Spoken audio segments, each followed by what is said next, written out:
لیے پاکستان کے اندر جو سیاسی نظام قائم ہے، جو سیاسی جماعتیں قائم ہیں، جو کرپٹ پولیٹیکل ماڈل قائم ہے، ممکن نہیں ہے کہ اس کے اندر خلافت راشدہ کی طرح کے لیڈرز نکل سکیں۔ ہمارے ہمسائے میں ایران ہے، ایران نے اپنا ایک پولیٹیکل ماڈل بنایا ہے۔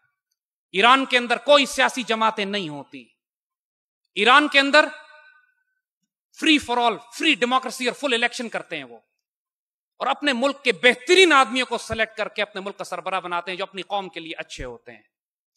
ایران کا سربراہ آج بھی اپنے اسی گھر میں رہتا ہے جو اس کے باپ نے 40 سال پہلے خریدا تھا، اس کے پاس 40 سال پرانی گاڑی ہے، اپنے دفتر میں کھانا نہیں کھاتا، اس کی بیوی سینڈوچ بنا کے دیتی ہے تو وہ کھاتا ہے۔ حضرت عمر رضی اللہ تعالیٰ عنہ کے بارے میں ہم سنتے ہیں کہ راتوں کو مدینے کی گلیوں کے چکر لگایا کرتے تھے، اور جس گھر سے رونے کی آواز آتی وہاں پوچھتے، اور پھر جب کھانا پہنچانا ہوتا تو بیت المال سے بوری اپنے کندھے پر رکھ کر لے کے جاتے تھے۔ جب غلام کہتا تھا میں اٹھا لوں گا تو فرماتے تھے قیامت کے دن تو میرا بوجھ نہیں اٹھائے گا، یہ میرا بوجھ ہے، مجھے اٹھانے دے۔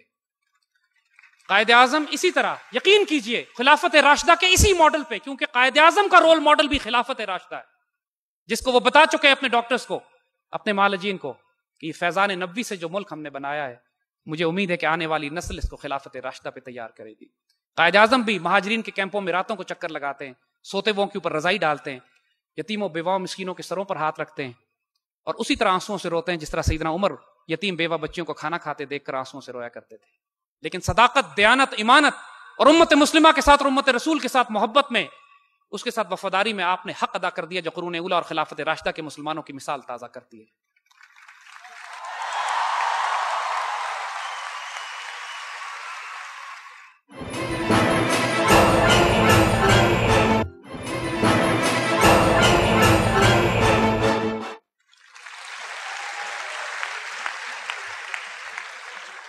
اگر ہم کو اکنامک ماڈل بنانا اس ملک میں تو ایسا جیسے عمر بن عبدالعزیز رضی اللہ تعالیٰ عنہ کے دور میں، کہ جہاں لوگ زکوٰۃ لے کر پھرتے تھے اور کوئی زکوٰۃ لینے والا نہیں ملتا تھا، جہاں مسلمان دمشق سے چلتا تھا اور چین تک تجارت کرتا تھا اور اس کو سوائے اللہ کے کسی کا خوف نہیں ہوتا تھا۔ آج آپ بینک سے پیسے نکال کر گھر نہیں جا سکتے اور آپ کو پولیس کا ڈر ہوتا ہے۔ ہماری اس پولیس میں اللہ کے ولی اور درویش بھی بستے ہیں، پاکستان کے ہر محکمے میں اللہ کے ولی اور درویش اور فقیر بستے ہیں۔ کسی کو اسٹیریوٹائپ مت کیجیے گا، ان سیاستدانوں میں بھی اللہ کے ولی اور درویش ہیں۔ آج بھی ایسے سیاستدان موجود ہیں جو اپنی جان مال خرچ کر رہے ہیں اس پاکستان کے لیے۔ پاکستان فوج، نوجوان، یوتھ، ایک مثال آپ کو دیتے ہیں، اس کے بعد انشاءاللہ اس کو ختم کرتے ہیں۔ پاکستان بننے کے تھوڑے عرصے کے بعد پاکستان ریلویز، ایک conductor ticket checker ticket check کرتا ہے ایک ڈبے میں جا کے، تو وہاں ایک بڑھیا کونے میں رو رہی ہوتی ہے۔ وہ بڑھیا روتی ہوئے کہتی ہے کہ بابو میرے پاس ٹکٹ نہیں ہے، میں لٹ کے آئی ہوں، میرا خاندان تباہ ہو گیا، میرے پاس پیسے نہیں، میں ٹکٹ کے پیسے کہاں سے لاؤں؟ تو تمام مسافر بھی التجا کرتے ہیں ٹکٹ چیکر سے کہ بابو اس کو معاف کر دو، اس کے پاس پیسے نہیں ہے، ایک بڑھیا چلی جائے گی تو کیا فرق پڑ جائے گا؟ ٹکٹ چیکر کہتا ہے اماں نہیں، اگر میں نے تمہیں مفت جانے دیا تو پاکستان کیسے چلے گا؟ نئی ریلویز ہے، نیا پاکستان بنا ہے، ہمیں پیسے چاہیے اس کو چلانے کے لیے۔ لیکن ابھی ہماری بات ختم نہیں ہوئی بچوں، لیکن میں تمہارے لیے ایک رعایت کر سکتا ہوں، میں خود بھی غریب ہوں لیکن تمہارے ٹکٹ کے پیسے میں خود اپنی جیب سے دیتا ہوں۔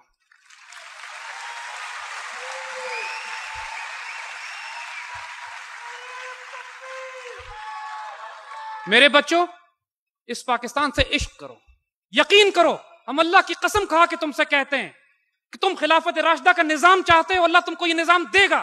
پہلے اپنے اندر وہ صداقت اور دیانت اور ایمانت پیدا کرو جو خلافت راشدہ میں بندہ مومن کی معراج ہوتی ہے۔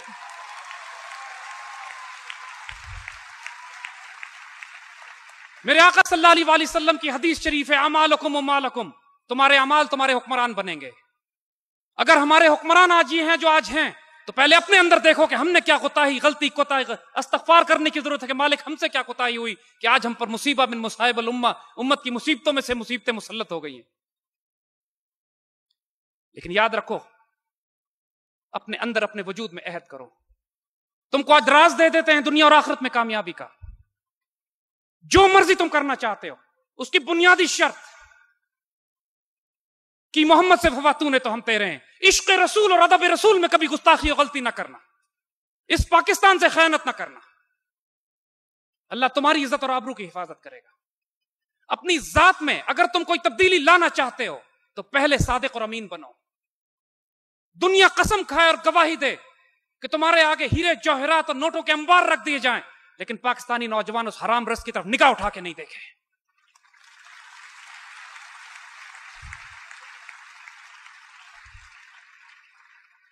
ایک صاحب نے ہم سے کہا کہ میں نے آج تک رشوت نہیں لی. ہم نے پوچھا کبھی رشوت آفر ہوئی؟ کہتے نہیں. پھر کیا کمال کیا؟ کمال تو یہ ہے کہ تمہارے آگے شیطان وسوسوں کے، دولت کے، حرام کے انبار لگا دے. آج ہماری امت کا سب سے بڑا المیہ جو اس امت کا جس نے تباہ و برباد کر کے رکھ دیا پاکستان کو، وہ دہشت گردی، فساد فی الارض ہے اور خیانت ہے. بیت المال کو اس طرح استعمال کیا جاتا ہے جیسے ذاتی جیب خرچ. وہ بیت المال جس کو ہمارے بڑے بات کرنے سے پہلے چراغ بجھا دیا کرتے تھے کہ یہ ذاتی استعمال میں کہیں نہ آ جائے، جب انتقال فرماتے تھے تو سرکاری وظیفہ واپس کر دیا کرتے تھے، اپنی جیب سے ریاست اسلامیہ کو دیا کرتے تھے کہ کہیں اللہ کے رسول کے آگے قیامت میں رسوا نہ ہونا پڑے. آج اس ارب پتی، کروڑ پتی حکمران، ایم این ایز اور ایم پی ایز یتیم و بیواں مسکینوں کے زکات پر عمرے اور حج کرنے جاتے ہیں. بے شرم لوگ.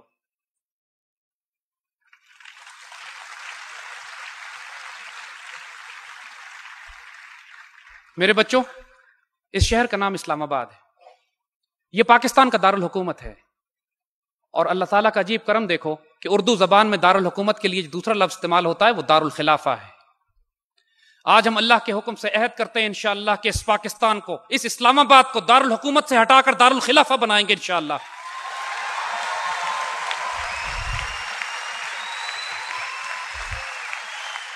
اس دنیا میں صرف 2 شہر ہیں جن کے نام کے آگے اسلام لگتا ہے.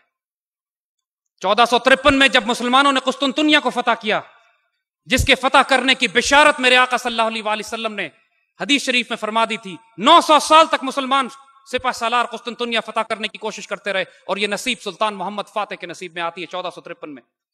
کانسٹینٹینوپل کا نام تبدیل کر کے اسلام بول رکھا جاتا ہے. وہ شہر جہاں سے اسلام کا بول بالا ہوگا، وہ شہر جس کی وجہ سے اسلام کو عزت ملتی، جو اسلام کو عزت دیتا ہے، اسلام کو عزت دینے والا شہر اسلام بول، اسلام جس کو آباد کر رہا ہے.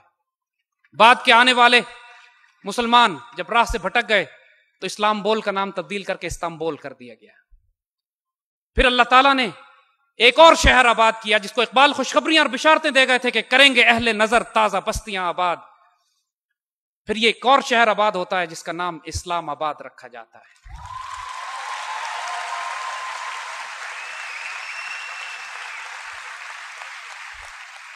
میرے آقا صلی اللہ علیہ وآلہ وسلم کی 2 حدیث مبارکہ ہیں جنہوں نے اب پورا ہونا ہے. ان حدیث مبارکہ کو پورا کرنے کے لیے اگر ہماری زندگیاں صرف ہوتی ہیں تو شہادت کی زندگی، ہم اس راہ میں مارے جاتے ہیں تو شہادت کی موت ہے انشاءاللہ.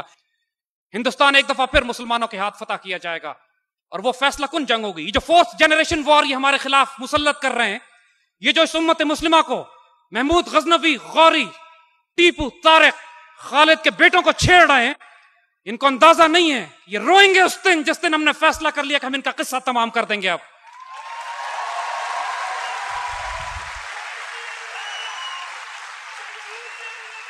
اور دوسری حدیث جو حضور صلی اللہ علیہ وآلہ وسلم کی پوری ہونی ہے، حضور صلی اللہ علیہ وآلہ وسلم نے جس کی بشارت فرما دی ہے کہ آخری دور میں خلافت الہ منہاج النبوہ دوبارہ قائم ہوگی، دوبارہ وہ نظام قائم ہوگا جس کی بنیاد خلافت راشدہ پہ ہوگی. اس اسلام آباد سے، اس پاکستان سے خیانت نہ کرنا. اس محفل سے نکلو تو تمہاری زندگیوں میں یہ فیصلے اپنی وجود سے کر لو کہ تم غلام اقبال خریدتے ہوئے گھر جاؤ گے، تم قرآن و سنت کو اپنی روشنی بناؤ گے، تم اس پاکستان کو اپنی جان و مال اور عزت اور آبرو سے اس طرح محبوب کر لو گے جس طرح اس وقت مسلمانوں نے مدینہ النبی کو کیا تھا کہ آج یہ مدینہ الثانی حضور صلی اللہ علیہ وآلہ وسلم کے کرم اور فیضان سے بننے والا ملک، خلافت من اعلی منہاج النبوہ کے لیے مرکز بننے والا، مسلمان فوج اور مجاہدین کے مرکز بننے والا، اور آنے والے وقتوں میں یونائٹڈ اسٹیٹس آف اسلام امت مسلمہ کی قیادت کرنے والا مرکز. یہ نصیب، یہ خوشخبری اللہ نے آپ کے نصیب میں لکھی ہے، اس کو ضائع نہیں کرنا.